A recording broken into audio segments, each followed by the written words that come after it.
Bonjour, et bienvenue sur Français à voix haute. Installez-vous confortablement. Aujourd'hui, nous entrons dans un petit café, un jour de pluie. Écoutez doucement. Lisez le texte. Et laissez cette histoire vous accompagner. Le café des souvenirs. Écoutez attentivement. Lisez les phrases à l'écran. Répétez doucement après la voix. L'histoire commence maintenant. Le ciel était gris ce matin-là. Une pluie légère tombait sur les rues pavées de la vieille ville. Julien marchait lentement sous son parapluie noir. Il n'avait pas de destination précise. Il aimait simplement marcher quand la ville était calme. En traversant une rue étroite, Julien remarqua un café très ancien. L'enseigne en bois était usée par le temps. Les fenêtres étaient couvertes de gouttes de pluie. À l'intérieur, une lumière chaude brillait comme une invitation. Julien hésita quelques secondes. Puis il poussa la porte et entra. Une douce odeur de café, de chocolat chaud et de pâtisserie remplit l'air. Le café était petit, mais très accueillant. Quelques clients lisaient près des fenêtres. Derrière le comptoir se trouvait une femme âgée avec un sourire chaleureux. Elle portait un tablier beige et semblait connaître chaque objet de la salle. « Bonjour », dit-elle avec gentillesse.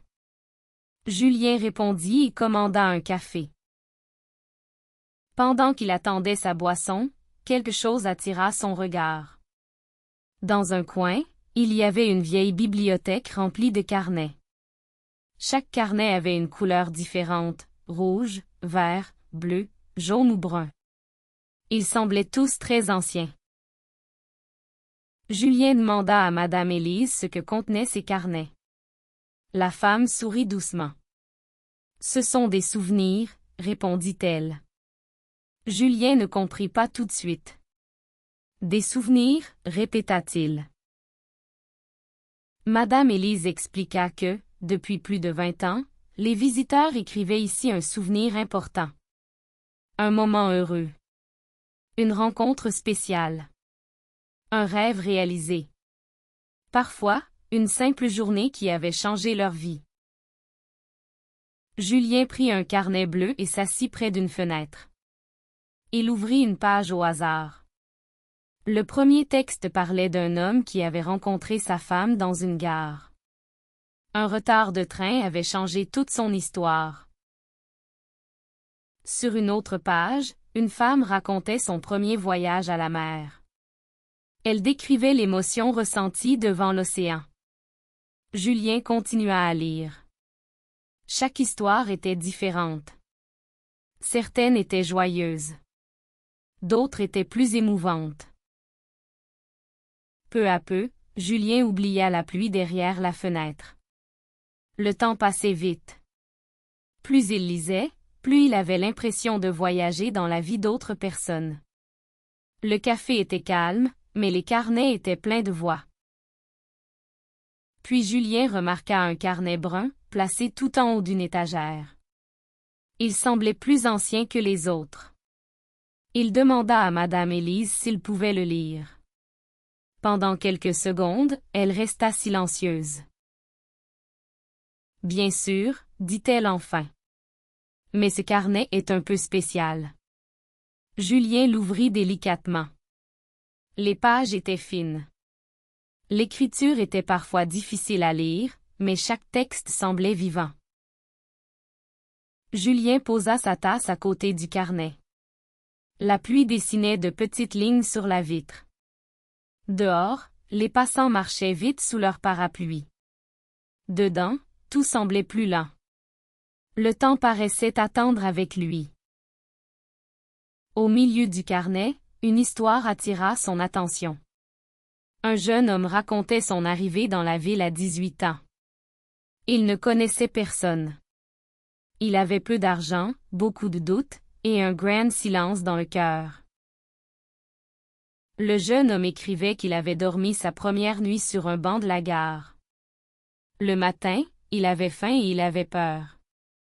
Puis il avait suivi l'odeur du pain chaud et du café. Cette odeur l'avait conduit jusqu'à cette petite porte.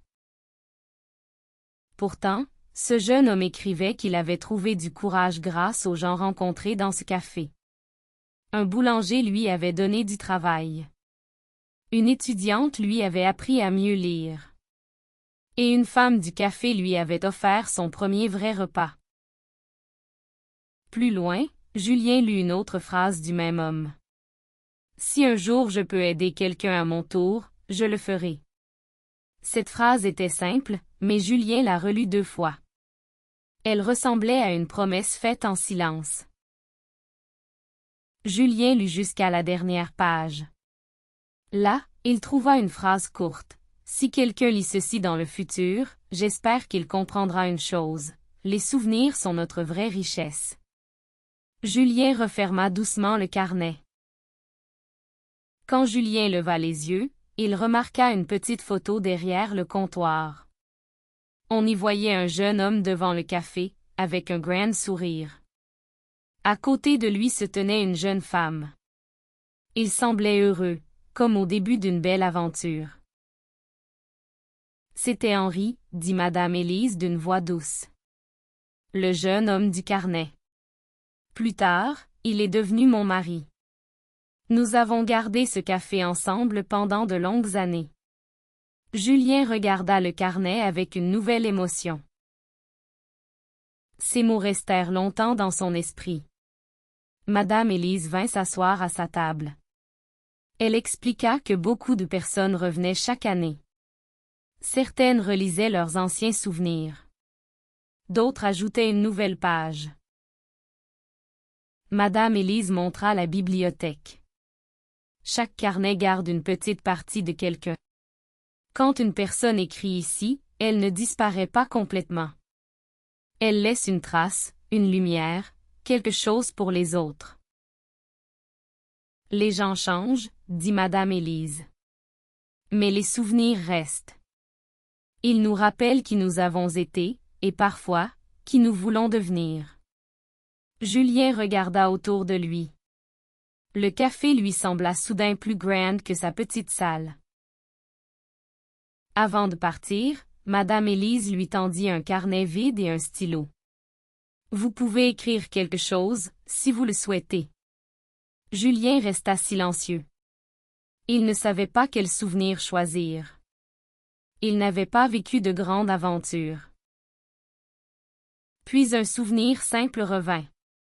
Quand il était enfant, Julien se promenait souvent avec son grand-père dans un parc. Un soir d'été, ils avaient marché longtemps sous les arbres. Le soleil descendait lentement derrière les branches. Son grand-père n'avait pas dit de grandes phrases. Il avait seulement souri et montré le ciel. Regarde bien, Julien. Les petits moments deviennent parfois les plus grands souvenirs. À l'époque, Julien n'avait pas vraiment compris. Dans le café, Julien commença à écrire. Il parla du parc, du ciel orange, des palans de son grand-père et de cette phrase simple. Plus il écrivait, plus le souvenir devenait clair. Il avait l'impression d'entendre encore la voix de son grand-père. Quand Julien termina son texte, il se sentit étrangement léger. Le souvenir n'était plus seulement dans sa tête. Il était là, sur la page, avec les autres histoires du café. Comme si ce petit moment avait retrouvé une place dans le monde. La pluie avait cessé quand Julien quitta le café. Les nuages commençaient à disparaître. Quelques rayons de soleil illuminaient les rues pavées. Julien se retourna une dernière fois. Le café des souvenirs semblait presque ordinaire. Pourtant, Julien savait que ce lieu cachait des centaines d'histoires. Des histoires de départ, de rencontres, de rires, de pertes et de recommencements. En reprenant son chemin, il pensa à sa propre vie. Certains moments étaient grands. D'autres très simples. Mais tous avaient une valeur particulière. Pour la première fois depuis longtemps, Julien prit le temps de les apprécier. Le sourire aux lèvres, il continua sa promenade sous le ciel qui redevenait bleu. Merci d'avoir écouté cette histoire. Relisez les phrases difficiles. Répétez à voix haute. À bientôt sur Français à voix haute.